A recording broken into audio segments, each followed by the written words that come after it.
기도의 사람, 기도의 선지자라고 불리우는 E.M. 바운주 목사님은 이렇게 말씀했습니다. 우리는 기도하기 전에 깨어 있어야 하고 기도할 때에 깨어 있어야 된다. 참된 기도를 드리기 위해서 깨어 있어야 되고 기도를 삶에 적용하려면 역시 깨어 있어야 된다. 기도는 하나님께서 우리에게 은혜를 주시기 위해 세우신 방법이다. 원하는 것에 마음을 쏟아 부으며 영혼을 불태우는 소원의 힘을 밀어 입에서 터져 나오는 것이 기도이다. 자, 원하는 것에 마음을 쏟아 부으며 영혼을 불태우는 소원의 힘에 밀려서 쏟아져 나오는 것이 기도이다 라고 말합니다. 영적 소원이 깊고 강렬해지면 기도도 깊고 강렬해진다. 강한 소원은 강한 기도를 낳는다. 묵상은 소원을 더 뜨겁게 만든다. 우리의 처지와 필요, 그리고 하나님의 자비와 능력을 깊이 묵상하면 우리의 소원은 더 강력해진다. 기도를 소홀히 한다는 것은 영적 소원이 죽어버렸다는 무서운 표지이다. 하나님을 찾는 소원이 약해져 기도의 골방을 찾지 않는 사람은 하나님에게서 멀어진 것이다. 사실 기도라는 외적 행위에서 실패하는 경우보다 기도를 위한 내적 소원에서 실패하는 경우가 더 많다. 하늘의 보화를 사모하는 주체하기 어려운 갈망이 우리 속에 있는가? 우리의 깊은 곳에서 흘러나오는 갈망의 신음소리에 못 이겨서 영적 씨름의 장소로 뛰어가고 있는가? 안타깝게도 우리는 너무나 약하다. 기도의 가마솥이 전에는 펄펄 끓었지만 이제는 약해져서 점잖은 미지근함으로 바뀌어버렸다. 치열한 기도의 싸움에서 승리를 얻게 해주는 것은 결코 식지 않는 뜨거운 소원이다라는 거예요. 그러니까 영적 소원이 있어야만 기도할 수 있다라는 거예요. 우리가 기도에 실패하는 것보다 영적 소원에 실패하는 것, 영적인 것을 소원하고 갈망하지 않기 때문에 기도하지 않는다라는 겁니다.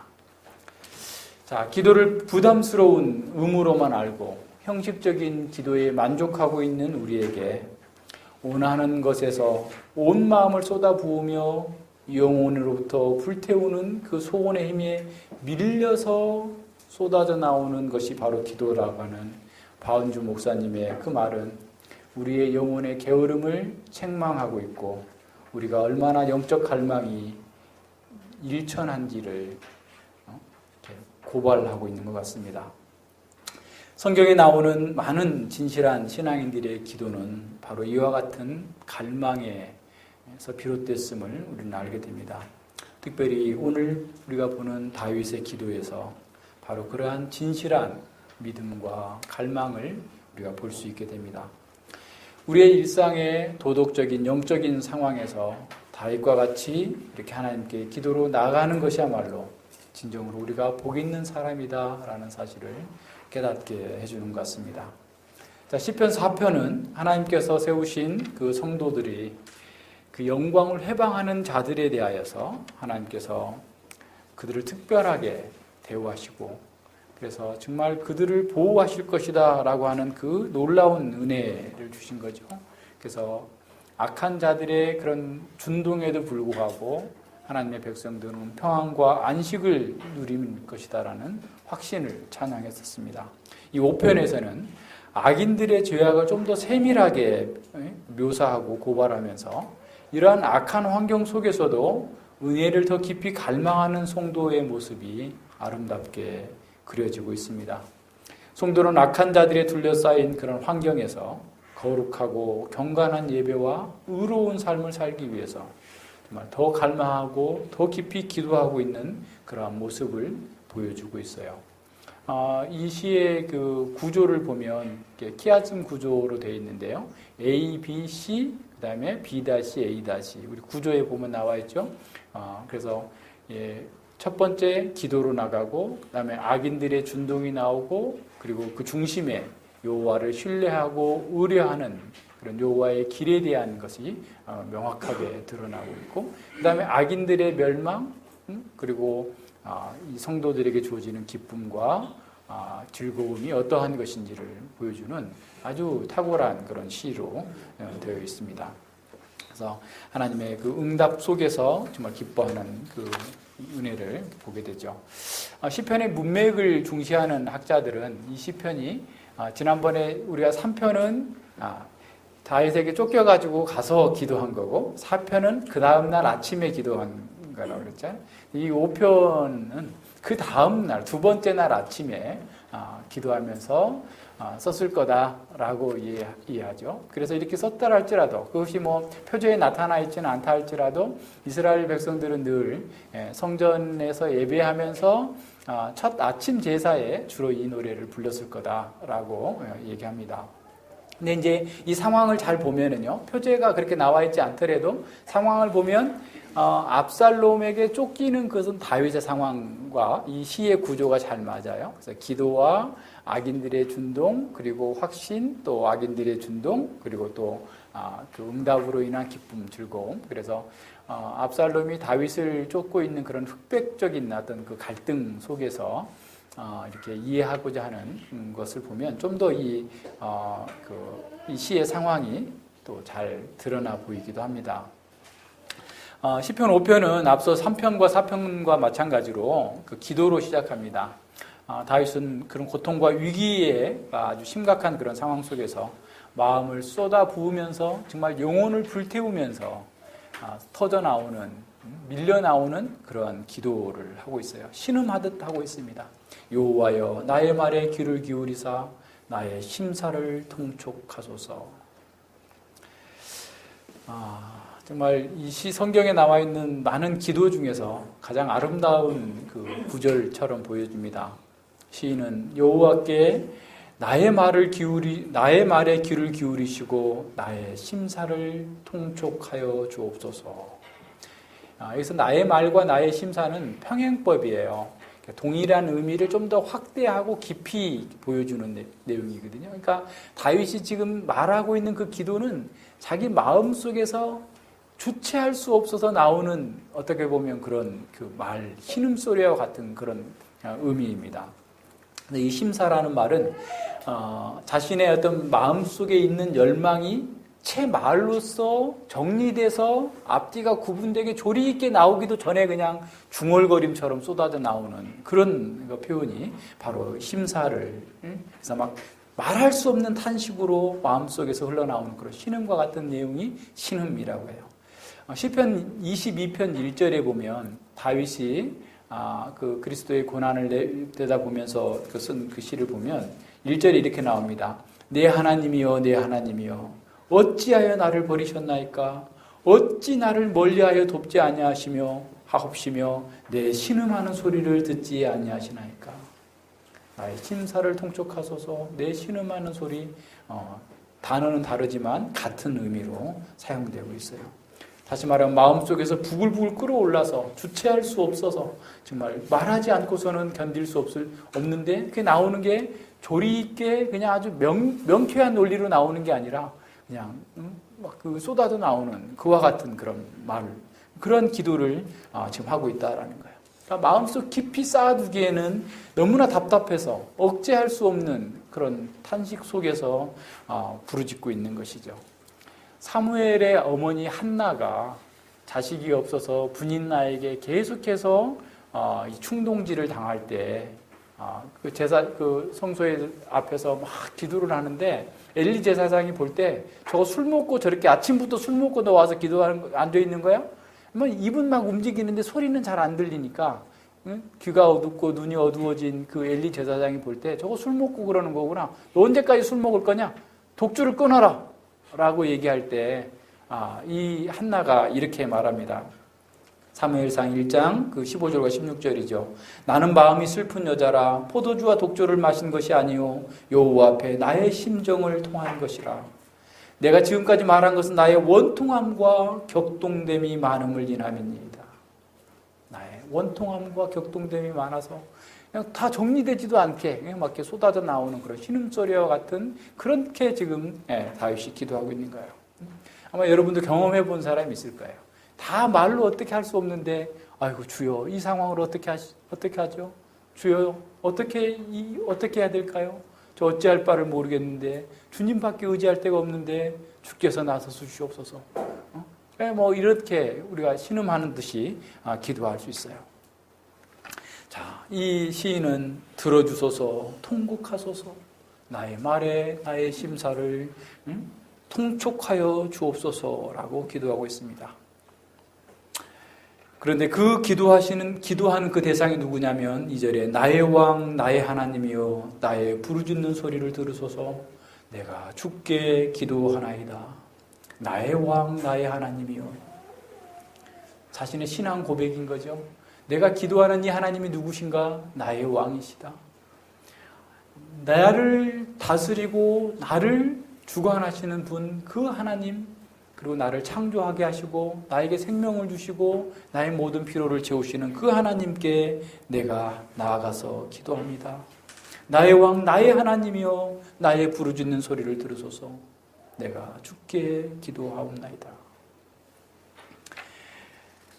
자, 이 기도 속에는 내가 하나님께 절대적으로 순종하고 전적으로 헌신하기 위하여서 기도하는 것입니다 라는 것이 거기에 담겨져 있는 거예요.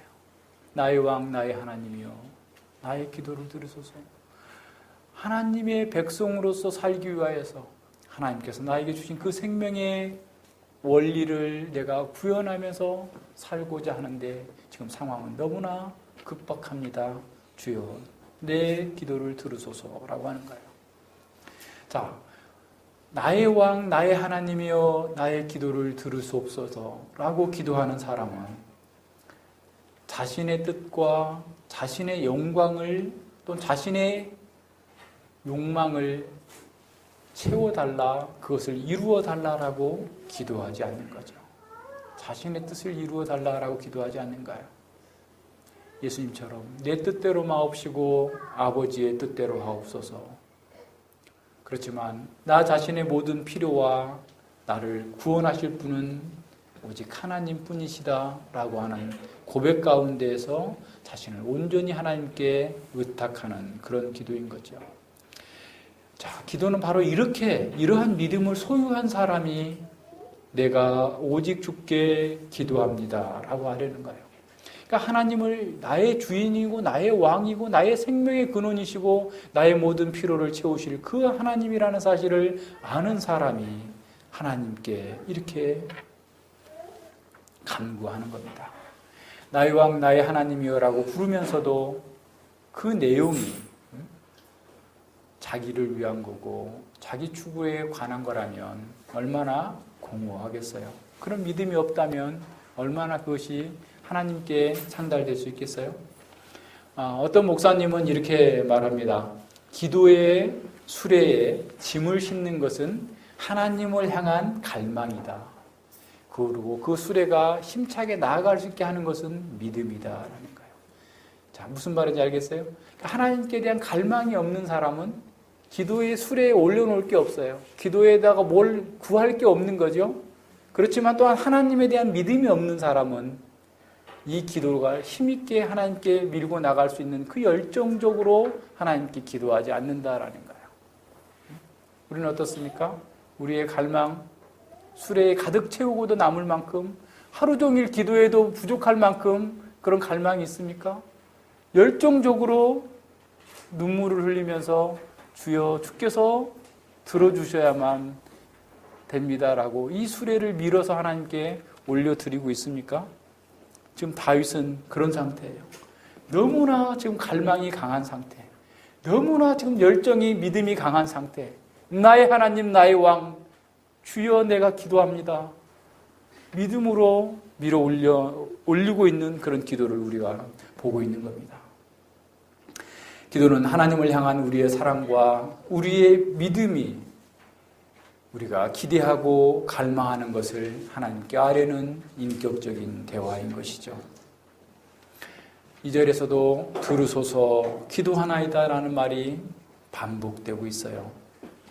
시인은 그 누구에게도 말할 수 없고 누구에게도 자신의 사정을 토로할 수 없는 그런 상황에서 자기의 아내나 자기의 자식이나 자기의 부모에게도 아니라 오직 자신의 창조주가 되시고 자기의 주인이 되시는 나의 왕, 나의 하나님께 기도하고 있습니다.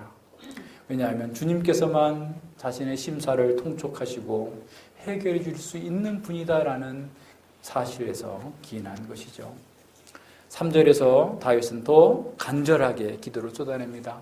여호와여, 아침에 주께서 나의 소리를 들으시리니 아침에 내가 주께 기도하고 바라리이다. 아침이라는 말이 2번씩 반복되고 있죠. 이것은 3편 5절에서 시편 3편 5절에서 내가 누워 자고 깨었으니 여호와께서 나를 붙드심이더라 했고, 시편 4편 8절에서도 내가 평안히 눕기도 하고 자기도 하려니 나를 안전히 거하게 하시는 이는 오직 여호와시니이다 라고 얘기하고 있는 거예요. 그러니까 모든 어려움들, 대적들, 혼란 속에서도 하나님의 보호하심 안에서 안식을 누리고 있는 그 시인이 정말 일어나서 다시 하나님으로 말미암은 그 안식을 기억하면서 새로운 아침을 맞으면서 하나님을 기억하고 하나님께 나아가는 겁니다. 여기서 아침이라고 할 때 규칙적으로 아침에 새벽 기도를 해야 된다 이렇게 얘기하는 것보다 여기서는 시간의 우선성을 얘기하는 거예요. 시간의 규칙성보다도 시간의 우선성, 자신에게 있어서 가장 소중한 시간에, 가장 귀한 시간에 내가 하나님께 나아가고 있습니다. 하루를 시작하는 그 첫 시간에, 자신의 가장 귀한 시간에 하나님 앞에 나가서 자신의 모든 사정과 형편을 아뢰고 또 오늘 하루 하나님께서 어떻게 인도해 주실지, 내가 하나님을 어떻게 순종하고 살아가야 될지를 하나님께 묻고 간구하고 있는 겁니다. 그런데 여기서 보세요. 내가 아침에 주께 기도하고 바라리이다. 자, 여기서 바란다라는 말은 파수꾼이 뭔가를 기다리면서, 아침을 기다리면서 기다리는 것 같은 그런 의미로서의 그 기다림이에요. 다시 말하면 기도하고 땡치고 가는 것이 아니라 그 기도가 이루어지고 있는지를 간절한 마음으로 기다리는 그런 마음으로 지금 기도하고 있어요. 자, 그렇다면 기도의 끝은 내가 기도하고 돌아서는 게 아니에요. 기도의 끝은 하나님의 응답하신 것을 기다리는 거예요. 거기까지 가야 기도가 다 된 겁니다. 자, 그렇다면 아까 우리 E.M. 바운주 목사님 얘기한 것처럼 기도하기 위해서도 깨어 있어야 되지만 기도를 적용하기 위해서, 다시 말하면 기도에 응답받기 위해서 깨어 있어야 돼요. 하박국 2장 1절에서 하박국이 얘기하죠. 하박국 1장에서 막 하나님께 대하여서 하나님 이게 맞습니까? 이게 정의입니까? 라고 따지다가 2장 1절에서 하나님께서 어떻게 응답하실지 내가 기다리리라. 하박국도 했던 것처럼 그 기도한 후에 기다리는 거예요. 하나님께 하나님 어떻게 응답하실지 제가 기다리겠습니다. 친구에게 돈 빌리러 갔어요. 친구 나한테 100만 원만 빌려줘. 얘기해놓고 친구가 대답도 듣기 전에 나와버리는 사람 있어요? 우리가 마치 기도하면서 그렇게 하고 있는 것 같아요. 하나님께 이런 거 해주세요. 하나님께서 어떻게 응답하실지 기대하지도 않고 쏜살같이 나와버리는 거예요. 우리가 친구에게 돈 빌리러 갔다고 한다면 그 친구가 내가 이 말에 어떻게 반응할지, 표정은 어떻게 될지, 환영할 건지 거부할 건지 어떤 말을 할지 끝까지 기다리지 않겠어요? 자, 그것처럼 지금 다윗은 내가 아침에 기도하고 바라리이다. 아침에 제가 주님께 기도하고 주님께서 어떻게 응답하시는지 기다리고 있습니다. 주여 저에게 응답해 주시옵소서. 그 얘기입니다. 우리가 친구에게 복음을 전하고 그 사람이 우리 가족에게 복음을 전할 때 하나님께서 정말 그 사람의 마음을 열어서 이 말씀을 깨닫게 해주시고 은혜 베풀어 주시기를 간절히 기도하고 그 친구를 다시 만났다면 우리는 뭐부터 살피겠어요? 그 사람이 영적인 일에 좀 더 관심을 갖게 되었는지 살피게 될 거 아니에요. 우리가 활을 쏘는 것이 목표가 아니죠. 활이 관역에 명중했느냐, 그걸 보기 위해서 하는 것처럼 우리가 기도하는 것이 내가 하고 싶은 얘기를 다 토로한 것으로 끝이는 게 아니라 주께서 기도하고 내 기도에 어떻게 응답하실지를 내가 기다리겠습니다. 바랍니다. 라고 얘기하는 겁니다. 그렇지 않다면 우리는 형식적인 기도에 머물러 있는 것이죠. 우리가 늘 기도하면서 살피는 거예요. 하나님, 또 내가 기도한 그 대상이 바뀌고 있는지, 그 속에 어떤 일이 이루어지고 있는지, 하나님께서 어떻게 역사를 하셨는지 살피는 거예요. 우리가 내 뜻과 내 의지를 관찰하려고 기도한 것이 아니라 할지라도, 하나님께서 원하시는 것, 하나님의 뜻이 이루어지기를 기도했다 할지라도 우리는 그 뜻이 지금 어떻게 응답되어지고 있는지 파수꾼이 아침을 기다리는 것처럼 간절히 기다려야 되는 거예요. 이것이 내가 주께 기도하고 바라리이다 라고 하는 그 의미입니다.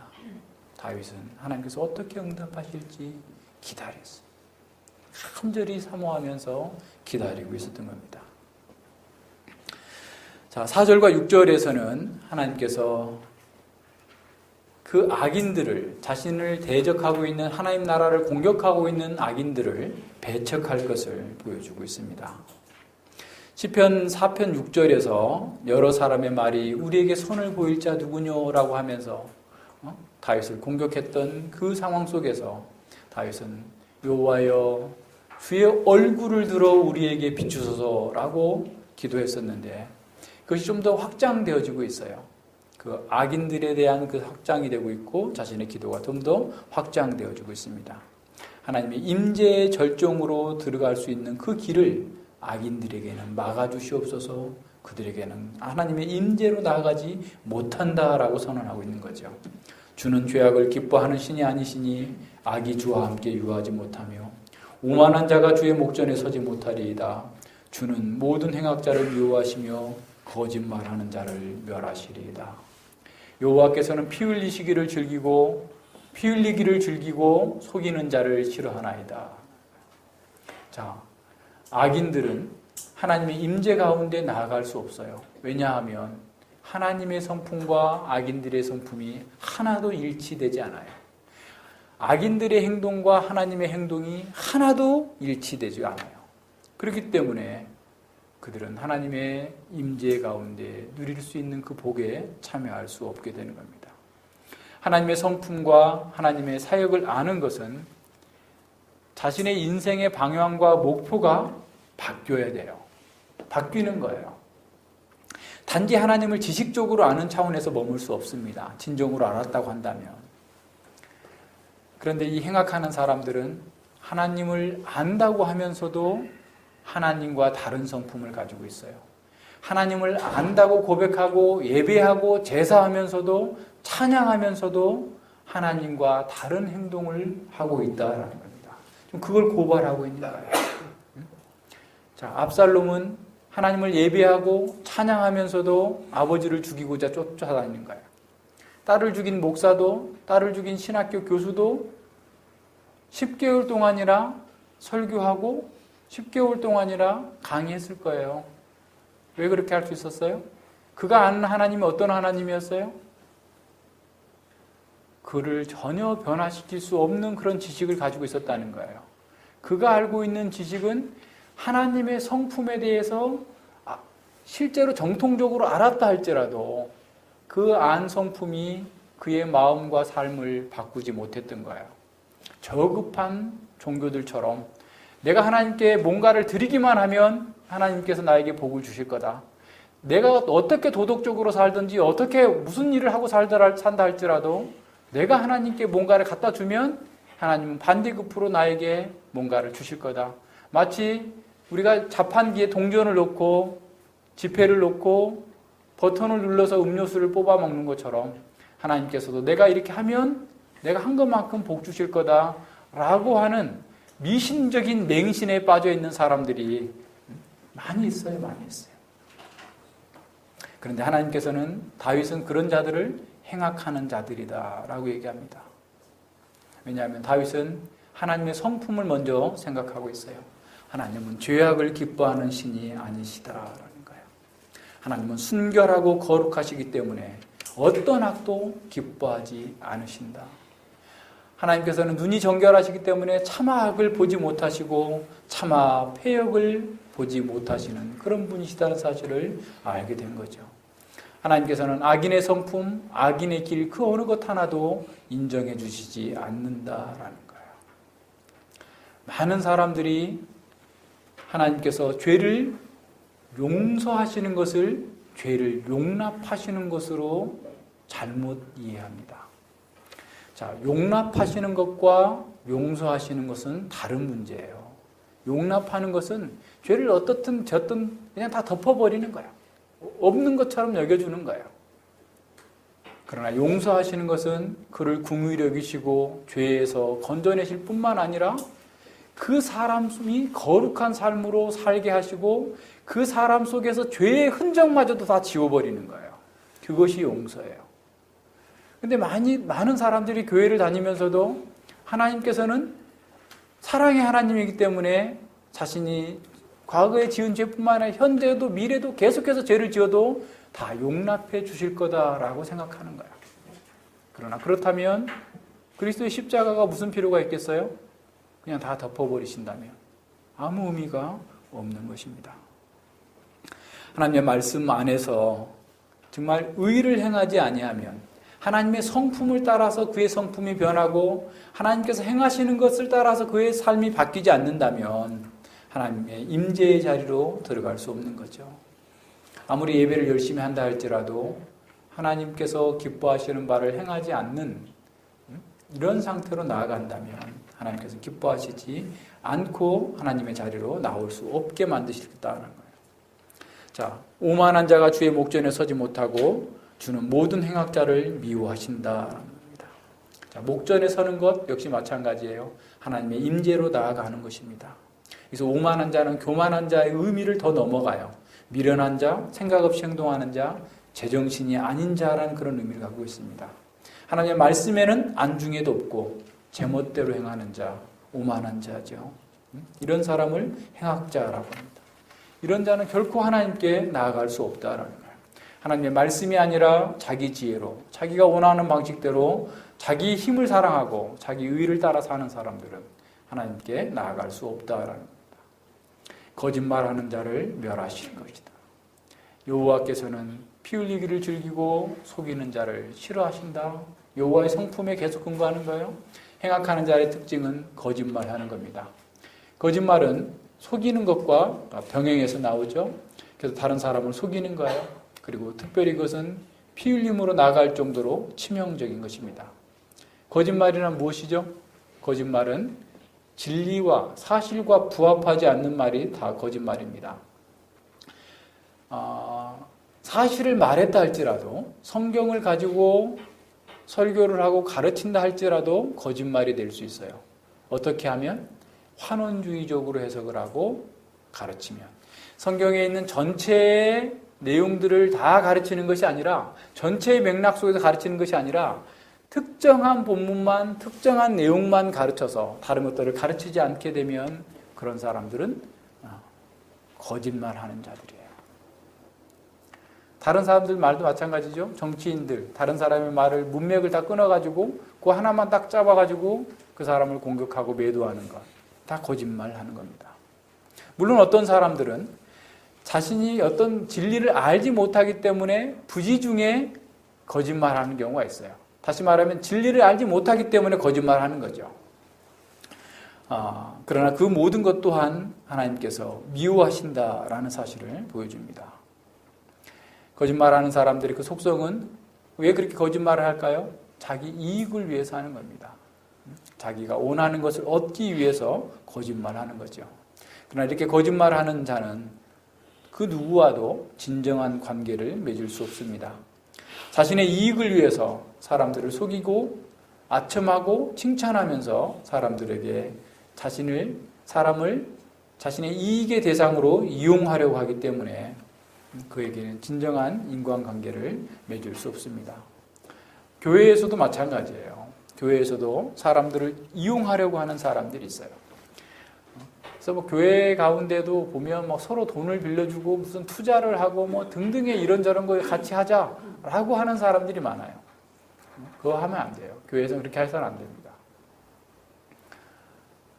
나중에 이게 엄청 큰 문제가 돼요. 교회니까 그게 문제가 안 되고 있는 것이지 뒤에 가서 보면 엄청 뒤에 많이 문제가 됩니다. 그런 일들이 굉장히 많아요. 우리가 아는 사람들도 그런 사람이 있잖아요. 그게 왜냐하면 다 그런 이용하기 위해서 그런 거예요. 사람들을 이용해서 자 교회에서도 그런 거 많아요. 굉장히 많습니다. 자기가 해야 될 일은 안 하면서 다른 사람이 자기에게 해주도록 뭔가를 자꾸 하는 거죠. 이렇게 하면 안 됩니다. 자기가 누구를 섬기는 것이 아니라 다른 사람으로부터 계속 섬김을 요구하는 것, 이것 또한 자기의 이익을 위해서 사람들에게 이용하는 것이죠. 말은 잘하지만 실제 삶에서 믿음으로써 사는 그 삶의 능력을 나타내주지 않는다면 그건 복음을 부인하는 것이고 여전히 거짓말하는 것이 됩니다. 진정한 신앙은 고백이 있는 것이 아니라 그가 감사함으로 섬기는 것으로 드러나게 되어 있는 겁니다. 이렇게 자기를 위해서 다른 사람을 이용하려는 사람은 결과적으로 외톨이가 될 수밖에 없어요. 왜냐하면 그는 누구와도 참된 관계를 맺을 수 없기 때문에 그렇습니다. 어거스틴은 이렇게 말했어요. 세상에는 하나님을 비웃는 자들과 하나님을 찬양하는 자들, 그 두 가지 부류의 사람만 있다라는 거예요. 자, 거짓말하는 사람들은 진리이신 하나님을 비웃는 거죠. 하나님을 비웃는 겁니다. 하나님의 말씀, 그렇게 말씀대로 되겠어? 하면서 계속해서 비웃는 거예요. 하나님을 찬양하는 사람은 진리를 따라서 생각하고 행동하고 사는 사람, 그것이 하나님을 찬양하는 거예요. 하나님을 찬양하는 것은 무슨 하나님께 없는 것을 갖다가 막 드리는 것이 하나님을 찬양하는 것이 아니라 하나님께서 계신 그대로 하나님의 진리대로 우리가 삶 속에서 구현하는 것, 그것 자체가 하나님을 찬양하는 것입니다. 거짓말하는 사람들은 하나님께 나아갈 수 없는 것이죠. 하나님께서 찬양을 받으시는 것은 사실은 진실함을 근거로 전제로 하기 때문에 그렇습니다. 거짓말하는 사람이 조롱하고 아첨하고 배역하는 자들이기 때문에 하나님께 나아갈 수 없을 뿐만 아니라 하나님께 심판을 받아 마땅하다라고 선언하고 있는 겁니다. 하나님은 진실하고 거룩하십니다. 그 누구를 속이지도 않으시고 누구를 이용하려 하지도 않으십니다. 하나님은 자신이 진실하시기 때문에 하나님께 나오는 모든 사람에게도 진실할 것을 요구합니다. 하나님께서는 그 누구와도 무익한 관계를 맺기를 원치 아니하십니다. 하나님은 모든 사람과 진실한 관계, 소중한 관계, 그 관계를 맺기를 원하시기 때문에 거짓은 용납될 수 없는 것이죠. 하나님께서는 거짓말하는 자를 그래서 받아주지 않으시고 용납지 않는 거예요. 자, 우리 아까 요한계시록에서 봤죠? 예수님 믿는 사람의 특징은 거짓말하지 않는 거예요. 왜 자꾸 이런 얘기가 계속 요한계시록에서 아주 굉장히 많이 반복되고 있어요. 여러분 한번 찾아보세요. 적어도 10번 이상입니다. 거짓말. 예수님 믿는 사람의 특징이에요. 자, 예수님 믿는 사람이 우리가 자기 이익을 위해서 거짓말하게 되면 그것이 계속해서 자기를 하나님께로부터 멀어지게 하고 하나님의 존재 내에 나아갈 수 없도록 만드는 거예요. 뿐만 아니라 진실하게 예수님 믿는 사람은 거짓말하는 사람을 싫어하게 돼요. 하나님이 미워하는 자를 우리도 미워하게 되기 때문에 싫어하게 돼요. 그러니까 우리가 정말 바르고 행복하고 만족한 삶을 살기 위해서는 하나님처럼 하나님께서 행하시는 것을 우리가 배워서 하나님을 닮아서 우리가 진실하게 말하고 행동할 수 있도록 해야 돼요. 기도해야 됩니다. 우리가 부족함이 있다면. 그런데 이 거짓은 결국 폭력으로까지 이어져요. 자기의 이익을 위해서 언어적 폭력을 행사할 뿐만 아니라 물리적인 폭력도 서슴지 않게 되는 거죠. 창세기 4장에 나와 있는 가인이 그 대표적인 예죠. 자신의 거짓 선지자라고 나와요. 가인은 하나님을 예배드리면서도 하나님의 임재로부터 추방당한 사람이죠. 가인은 악인과 오만한 자와 행악하는 자와 거짓말하며 피 흘리기를 즐기는 자의 원형이었습니다. 자, 가인 계통의 사람들 다 마찬가지예요. 예수님 믿지 않고 또는 믿음 교회에 나오지만 인종으로 거듭나지 못한 그 사람들은 계속해서 아벨 계통의 사람들, 진실하게 말씀대로 살고자 하는 사람들을 거짓말로 공격해 나가는 거죠. 결국은 고통을 주고 죽이고자 하는 겁니다. 거짓말은 꼭 폭력의 방식으로만 나오는 것은 아니에요. 아주 겸손하게 부침성 있게 다른 사람의 말을 잘 들어주고 공감을 표시하면서 위로해 주면서도 거짓말을 할 수 있어요. 잘 봐야 됩니다. 뒤에서도 아첨하는 말이 나오는데, 왜냐하면 그가 진리를 알지 못하기 때문에 자기의 눈에 들보가 있어서 현상과 세상을 바르게 분별하지 못하면서도 자기가 아는 지식이 전부라고 생각하고 그걸 가지고 다른 사람을 상담해주고 다른 사람의 길을 안내해주고, 로마서에서 말씀하고 있는 것처럼 맹인의 인도자다라고 얘기하면서 자기가 늘 사람들에게 상담하고 이렇게 하지만 결과적으로 그는 거짓말하는 것이 됩니다. 세상의 그 소설가들, 드라마 작가들, 대학 교수들, 믿지 않는 사람들, 이 사람들은 다 세속주의를 전파하는 목사들이에요. 세속주의라고 하는 우상에, 세상의 번영이라고 하는 우상에 절하게 하는 그런 제사장들입니다. 왜 그러겠어요? 거짓말을 만들어내서 그럴듯하게, 실제보다 더 그럴듯하게 만들어내서 사람들을 잘못된 길로 인도해 나가는 것이기 때문에 그래요. 그래서 우리는 정신을 차려서 진리를 가지고 바르게 분별할 수 있는 지혜가 있어야 됩니다. 자, 7절과 8절에 볼까요? 그런 상황 속에서 시인은 온전히 하나님께 의로운 길에 헌신하겠다라고 선언합니다. 오직 나는 주의 풍성한 인자를 힘입어 주의 집에 들어가 주를 경외함으로 성전을 향하여 경배하리이다. 여호와의 나의 원수들을 인하여 주의 의로 나를 인도하시고 주의 길을 내 목전에 곱게 하소서. 여기서도 아주 놀라운 신앙 고백이 나오죠. 주님 앞에 나아가는 조건이 나의 의가 아니라 주의 풍성한 인자를 힘입어 주의 집에 들어가고 있다는 거예요. 하나님께 추방당한 것이 우리의 죄 때문이었다면 우리가 의로워져야 되는데 우리 스스로 의로울 수 없고 자기는 의롭지 못하기 때문에 오직 하나님의 풍성한 인자하심, 죄인을 받아주시고 죄인을 용서해 주시고 죄인을 인도해 주시는 그 하나님의 인자하심만을 힘입어서 하나님께 나아갑니다라는 거예요. 인자라는 말, 헤세드라는 말이죠.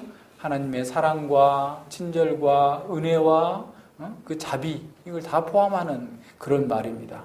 그래서 하나님께서 그 백성에게 베푸시는 모든 은혜를 하나님의 인자하심, 헤세드로 요약될 수 있어요.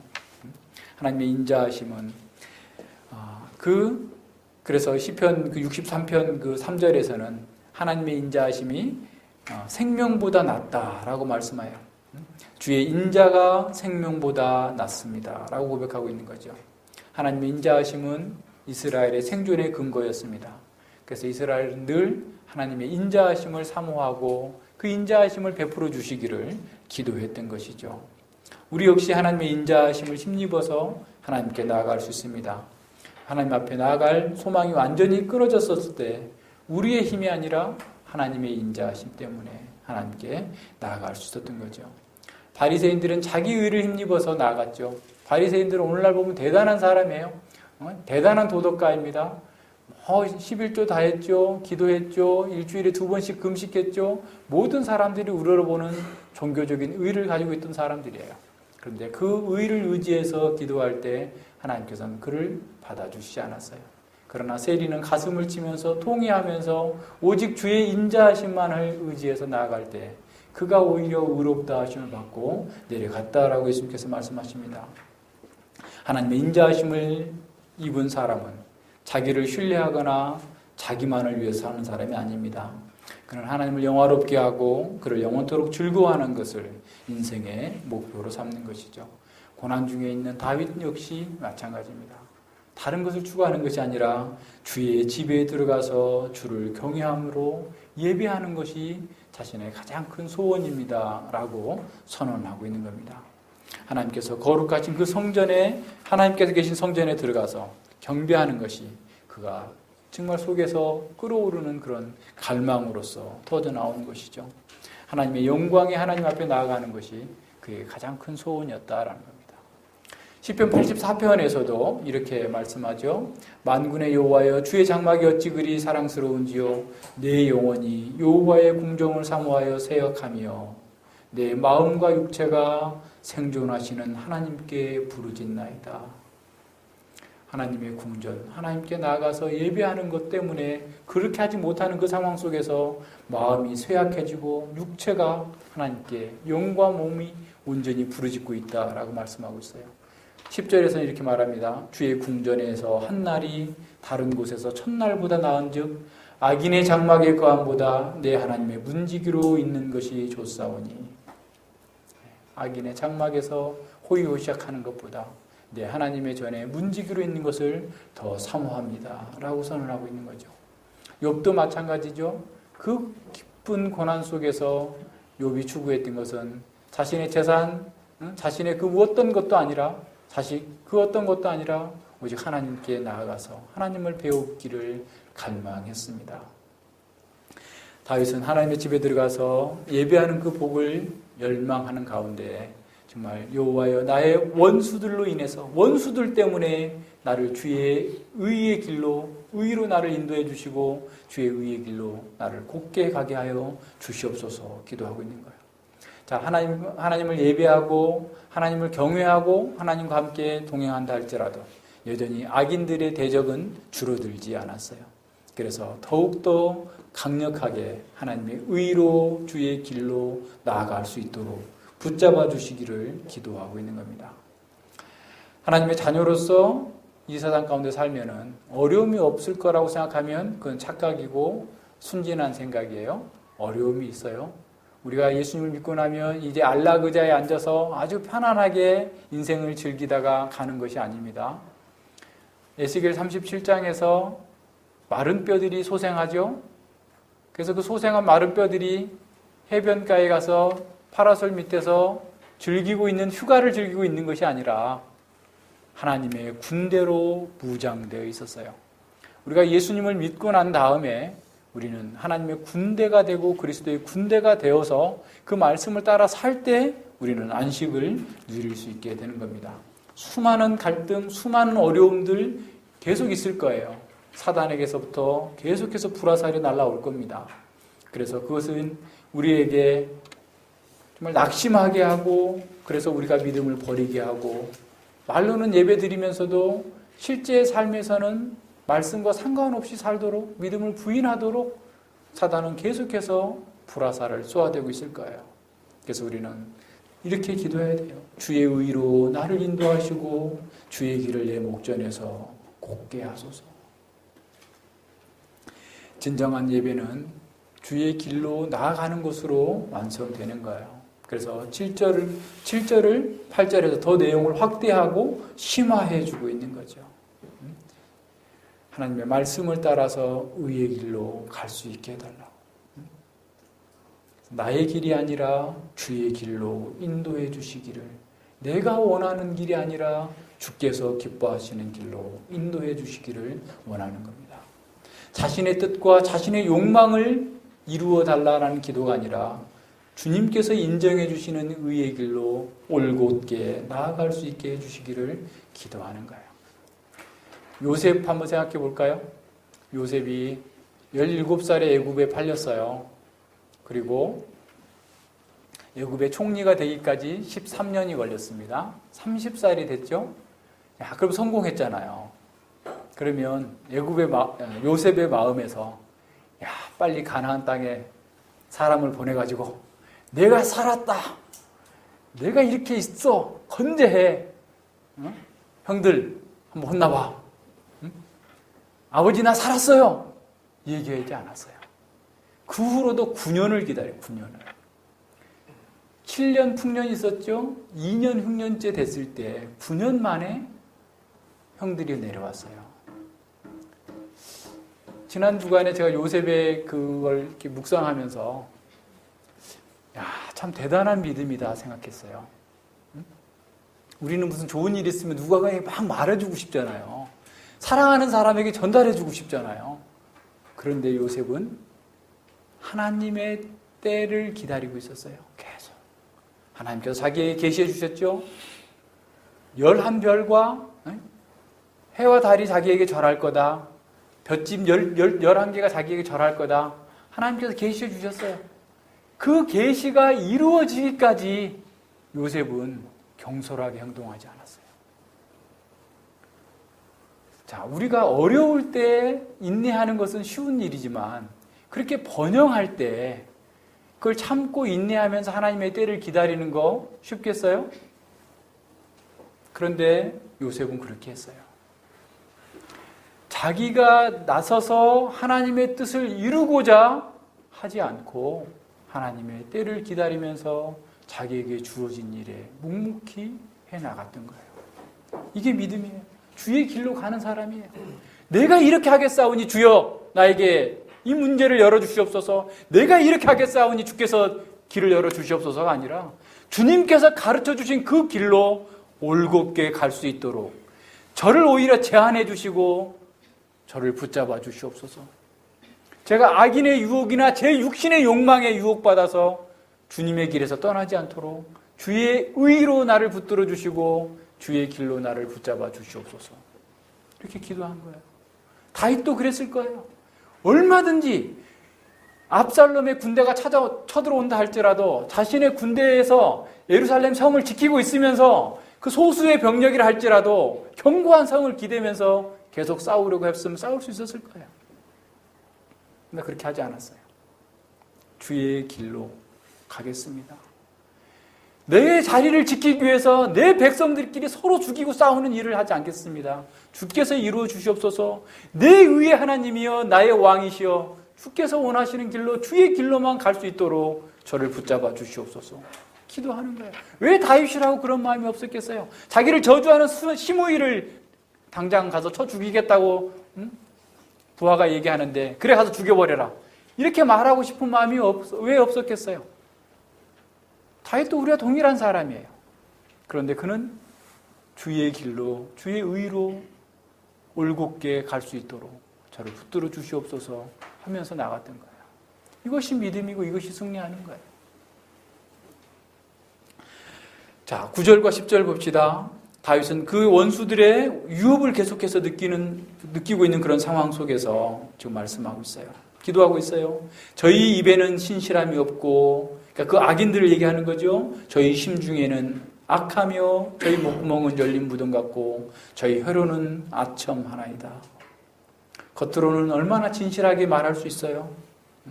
그렇지만 그들의 목표는 하나님의 백성을 주의 길에서 벗어나게 하는 거예요. 하나님 나라를 무너뜨리게 하는 겁니다. 매복하여 숨어서 하나님의 백성들을 대적하고 있는 그런 상황 속에서 온전하게 지켜주실 것을 기도하고 있는 겁니다. 악한 자들은 거짓말로 우리를 잘못된 길로 인도하기 위해서 우리의 부패한 정욕을 자꾸 부추깁니다. 우리는 이런 영적인 현실을 잘 통찰해 볼 수 있어야 돼요. 영적인 환경을 잘 보지 않으면 우리도 모르게 넘어가게 됩니다. 다윗은 이 악한 자들의 성품과 활동을 4가지로 폭로합니다. 첫째는 그들의 입에 신실함이 없다라는 겁니다. 신실함은 지속성, 신빙성을 얘기하는 것이죠. 근데 이 원수들의 말에는 확고하거나 변하지 않는 것이 없어요. 언제든지 자신의 이익과 자신의 상황에 따라서 계속해서 바뀌는 거예요. 그렇기 때문에 우리는 그들의 말을 믿을 수 없는 거고 믿게 되면 낭패를 당할 수 있는 거죠. 두 번째는 그들의 마음이 악하다. 힘이 약하다. 하나님이 없는 마음. 우리 창세기 3장에서 공부했죠. 인간의 전적인 부패. 만물보다 힘이 부패한 것이 만물보다 거짓되고 힘이 부패한 것이 인간의 마음이다. 예레미야 17장 9절에서 말씀하고 있죠. 악인의 마음은 변화되지 않았어요. 그 속에서 뭐가 나오겠어요? 계속해서 악한 것들을 쏟아내는 거죠. 세 번째는 그들의 말은 파멸시키는 무덤이다라는 거예요. 여기서 입, 목구멍, 혀 다 이게 환유법이에요. 환유법. 말을 가리키는 환유법. 말이 만들어지는 그런 그 기능을 말하는 거죠. 그래서 그들의 말을 아무리 아첨하는 말을 한다 할지라도 열린 무덤과 같아요. 무덤이 열려 있다라는 속히 멸망이 다가오고 있다라는 거예요. 그럴 정도로 멸망시키는, 파멸시키는 그런 활동을 한다라는 거예요. 네 번째는 그들의 혀로는 아첨한다. 교활하게 사냥감을 이렇게 잡기 위해서 덫을 쳐놓고 미끼를 만들어 놓고 사람들에게 아첨하면서 자신의 의도를 숨기고 있는 그 악한 자들의 내용들을 폭로해주고 있는 거죠. 사람들을 칭찬하는 사람들 조심해야 돼요. 예, 특별히 자매들 칭찬하는 사람 조심해야 됩니다. 그 방송국에 아주 유명한 앵커, 아나운서 이런 사람들이 아주 조폭 같은 사람하고 결혼하게 되잖아요. 그래서 파경을 맞고 막 고통을 당하는 경우를 보잖아요. 왜 그런 줄 아세요? 남자들이 칭찬을 하고 칭찬을.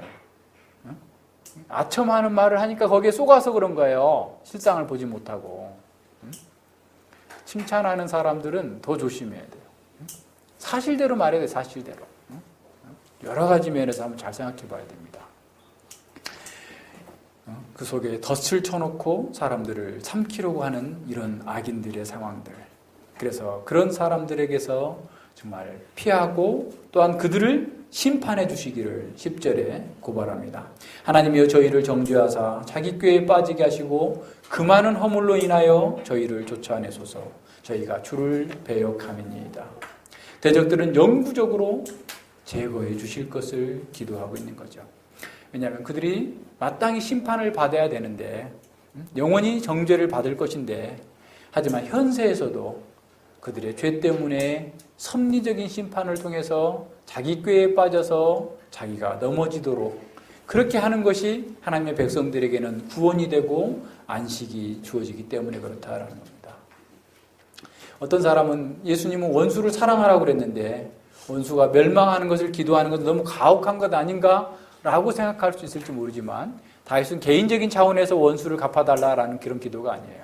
하나님 나라를 대적하는 자들을 향하여서 그들을 멸망시켜 달라라고 기도하는 겁니다. 다시 말하면 우리가 주님께서 가르쳐주신 기도에서 하나님 나라가 임하옵시고라고 기도하는 것은 결국 사단의 나라가 멸망하고 하나님 나라가 확장되어지도록 기도하는 것처럼 지금 그 원수들이 하나님 나라를 무너뜨리고자 하는 원수들이 사단의 세력들이 악의 세력들이 무너지기를 간구하고 있는 것입니다. 그래서 하나님의 통치가 의로운 통치가 이루어질 수 있기를 기도하고 있는 거죠. 11절과 12절에서는 악인들의 이런 심판을 요청하는 다른 측면은 또 의인들의 기쁨인 거예요. 그래서 죽게 피하는 자에게 영원한 기쁨을 주시기를 기도하는 거죠. 오직 주에게 피하는 자는 다 기뻐하며 주의 보호로 인하여 영영이 기뻐 외치며 주의 이름을 사랑하는 자들은 주를 즐거워하리이다. 여호와여 주는 의인에게 복을 주시고 방패로함같이 은혜로 저를 호위하시리이다. 자, 여기서 죽게 피하는 사람들은 여호와를 믿는 사람들, 여호와의 풍성한 인자를 받아들이는 사람들. 그래서 그 사람들을 하나님께서 보호하시고 인도해 주실 거다라는 겁니다. 영원토록 기뻐하고 즐거워하게 하시는 거예요.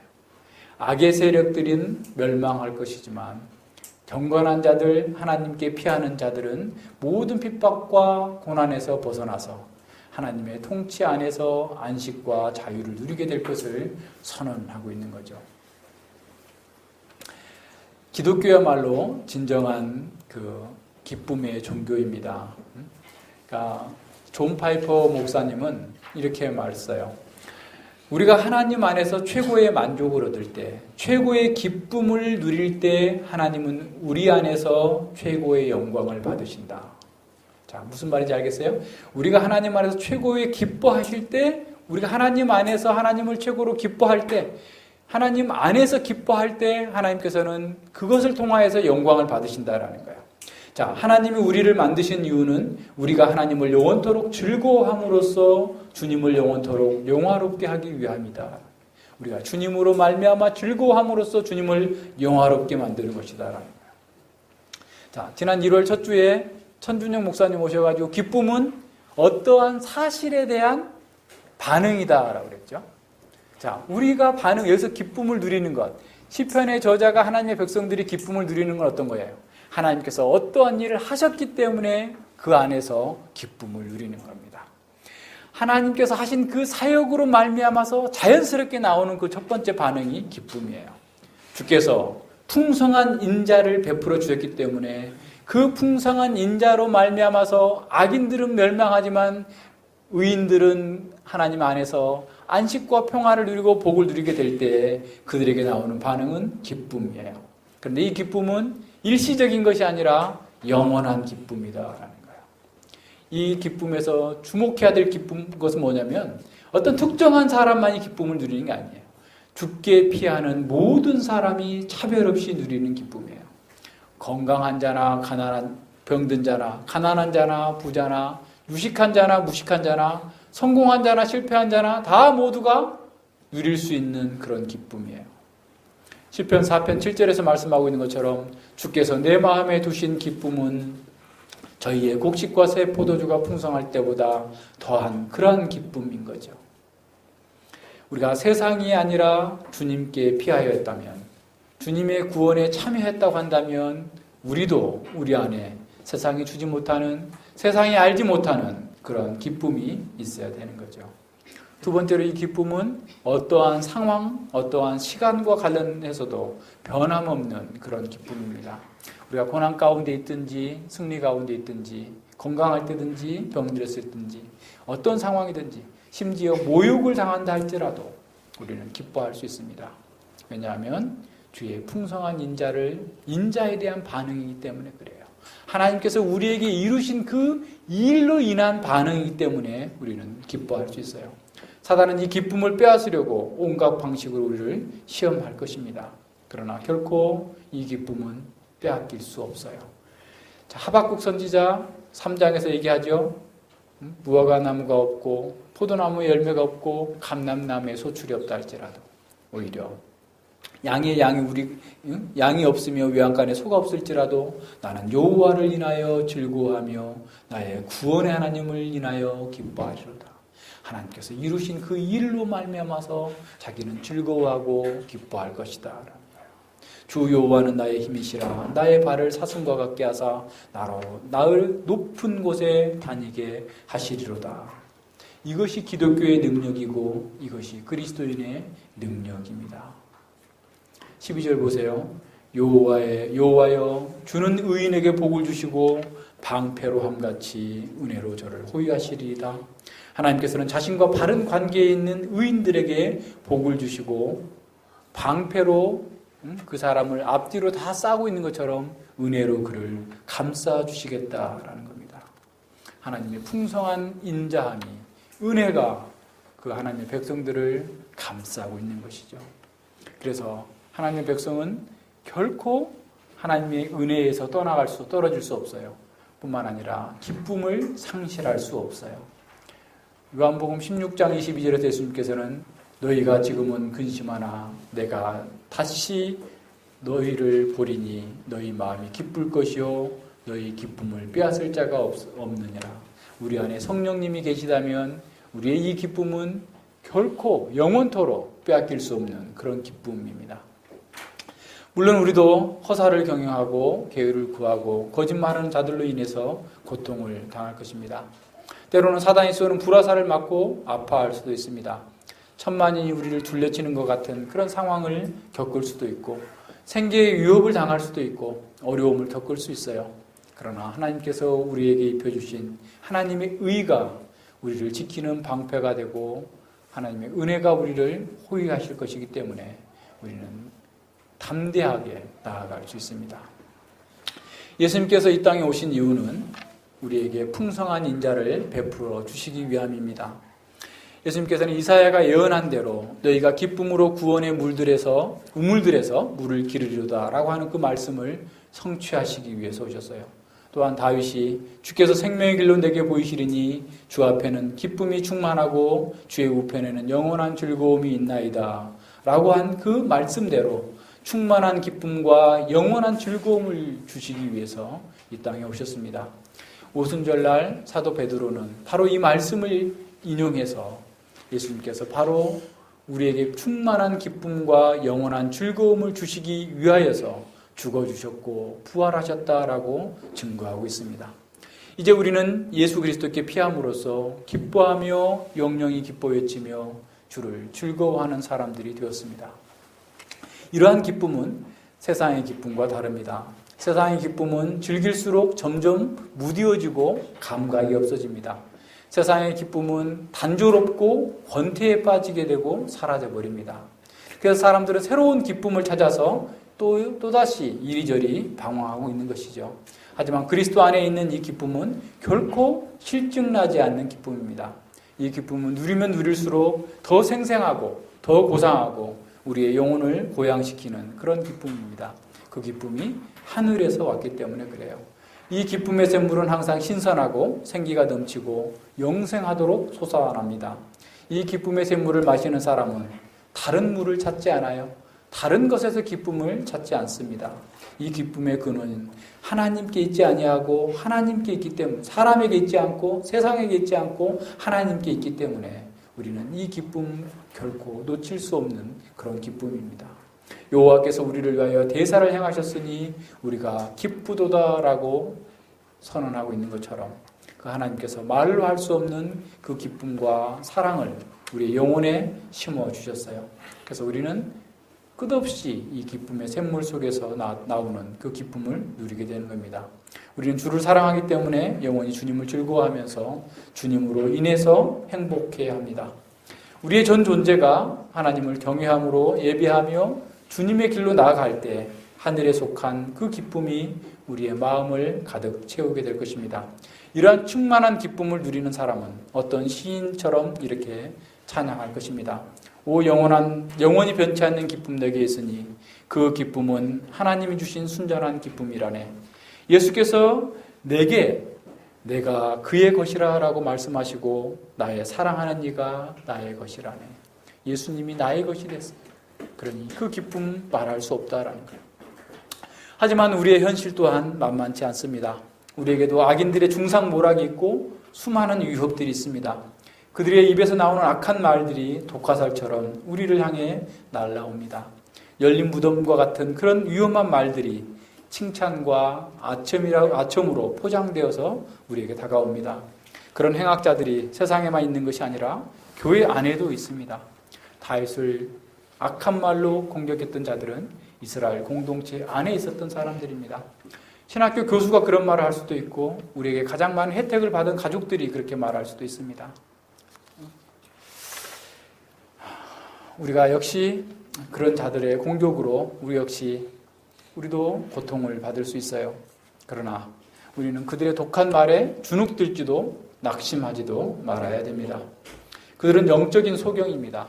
소경이 국립미술관에 가서 아주 아름다운 그림을 보면서 뭐라고 그림 보지는 못하겠죠. 하여튼 그림에 대해서 하여튼 이러쿵저러쿵 비평을 한다고 그래가지고 그것에 대해서 우리가 신경 쓸 필요가 전혀 없는 거죠. 왜냐하면 그 비평은 전혀 가치 없는 것이기 때문에 그래요. 영적인 소경들이 하나님의 영광을 보지 못했기 때문에 하나님의 은혜로 보호를 받고 있는 우리에 대하여서 거침없이 악한 말을 쏟아낸다 할지라도 우리는 거기에 신경 쓰지 말아야 됩니다. 마음에 담아두지도 말아야 되죠. 그들의 비판은 알지 못하고 떠드는 그런 소리에 불과하기 때문에 그렇습니다. 우리도 때로는 큰 혼란과 어려움 속에서 잠시 기쁨을 상실하고 위축될 수 있습니다. 그러나 주님의 은혜를 깨닫고 곧 기쁨을 회복해야만 합니다.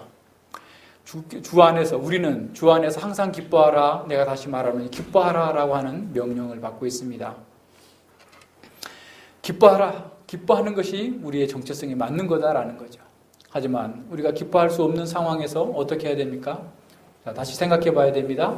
기쁨은 어떤 일에 대한 반응이라고 그랬어요. 우리가 기쁨을 회복하고 그 기쁨을 더 충만히 누리려고 한다면 하나님께서 우리를 위해서 해오신 그 일이 무엇인지, 그리고 지금 하고 계시는 일이 무엇이고 장차 하실 일이 무엇인지를 생각해 보는 거예요. 생각해 봐요. 그러면 우리 속에서 다시 기쁨이 솟아날 겁니다. 우리 같은 어리석은 자를 위해서 하나님께서 그 아들까지도 주셨다는 사실을 묵상한다면 우리는 다시 기쁨을 회복하게 될 겁니다.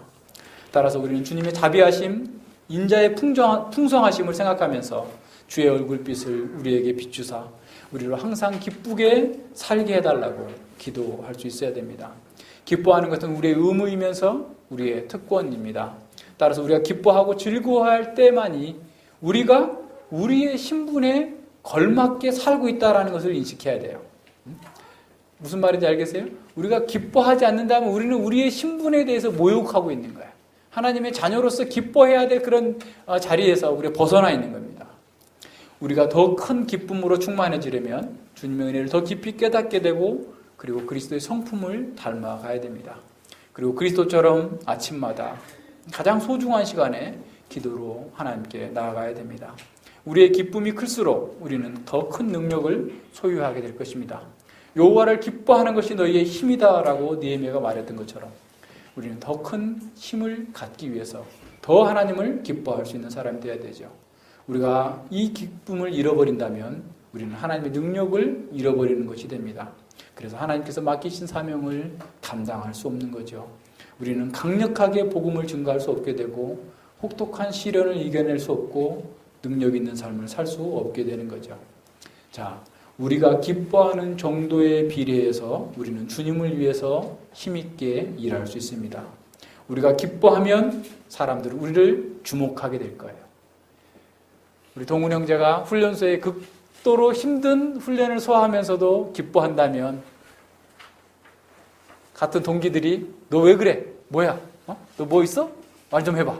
이렇게 할 거예요. 제가 그랬어요. 제가 예수님 믿고 갔거든요. 예수님 믿고 군대 갔는데 뭐 성경이고 뭐고 다 내놓으래요. 안 내놨어요. 저는 딱 넣어가지고 가가지고 쉬는 시간마다 막 성경을 보고 막 기뻐하고 막 하니까 얘들이 따라와가지고 나도 옛날에 그게 다 했는데 뭐냐. 훈련소 퇴소하면서 특송하고 왔어요. 같은 대우반에 있던 친구들하고 같이 특송했어요. 제대로 되지도 못했지만. 왜? 내가 기뻐하니까, 예수님 믿는 것 때문에 기뻐하니까 주변에 있는 친구들이 와가지고 막 이렇게 관심을 갖는 거예요. 우리가 기뻐해야만 사람들이 우리가 믿는 예수님께 대해서 관심을 가져요. 자, 우리에게 기쁨을 주신 그 예수님에 대해서 관심을 갖고 알고 싶어 할 겁니다. 우리는 어떤 사람을 설득해서 기뻐하도록 할 수는 없지만 우리에게 이렇게 놀라운 기쁨을 주신 그 예수님을 소개할 수 있습니다. 우리의 기쁨이 하나님께 영광이 되고 사람들에게 기쁨의 근원이 되시는 예수님께 인도할 수 있기를 소망해야 됩니다. 더 크게 기뻐해야 됩니다. 기도하겠습니다. 예, 하나님 아버지 감사를 드립니다. 참으로 고난 가운데에서 탄식하며 신음하면서 하나님을 부르고 찾았던 이 다윗이 확신 가운데에서 주님의 길로 의의 길로 나아가기를 간구하며 기쁨 가운데 주를 찬양하고 있음을 보게 됩니다. 아버지여, 저희들은 기뻐할 수밖에 없는 존재이고 기뻐하라는 명령을 받고 있습니다. 그 기쁨은 우리가 주의 말씀을 따라서 주께서 원하시는 것을 택하여 행할 때에 더 크게 주어진다는 사실을 알고 우리가 말씀 가운데에서 순종하는 것으로 우리의 기쁨이 충만하고 하나님의 영광이 더 우리 가운데서 온전히 드러날 수 있도록 함께하여 주시옵소서. 감사드리며 예수님 이름으로 기도드립니다. 아멘.